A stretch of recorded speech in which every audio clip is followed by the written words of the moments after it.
Day by day, more and more people continue to starve. More and more are pushed to the brink of death as they wait for a helping hand.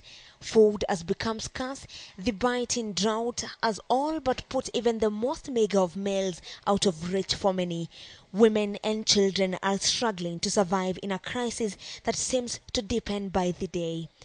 Shockingly, even as the plight of millions of people left hungry by a harsh drought across the Horn of Africa worsens, donors are pointing fingers at each other. The situation at hand temporarily forgotten as a blame game takes center stage.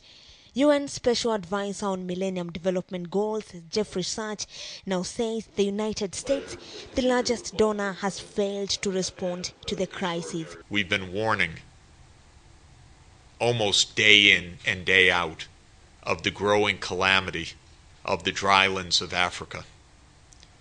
And most of this has fallen on deaf ears in Europe and the United States. The Kenyan government is helpless. It is overwhelmed by the drought situation.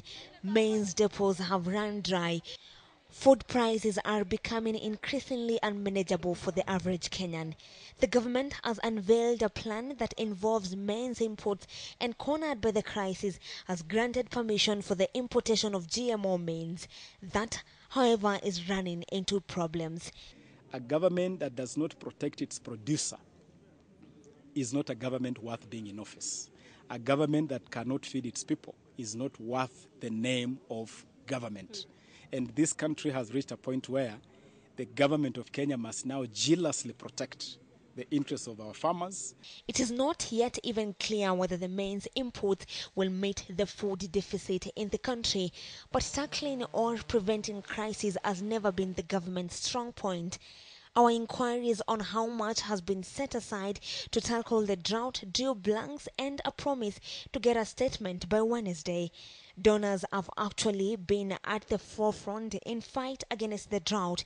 They have so far given 3 billion shillings to Somali, 1.3 billion shillings to Ethiopia, 1.4 billion shillings to Kenya, and an extra 900 million shillings to the Dadaab refugee camp, which is increasingly becoming the symbol of the hunger crisis across Eastern Africa.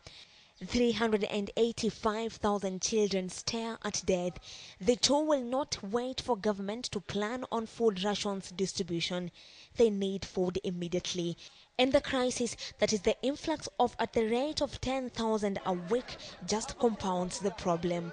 Kenya, already unable to feed its citizens, cannot cope with feeding the 10,000 refugees who flock the Dadaab camp weekly. And now, with the donors engaged in blame game, the situation is only likely to become worse. Where does this leave the over 10 million people facing starvation? For KTM Prime, I'm Angel Katusia.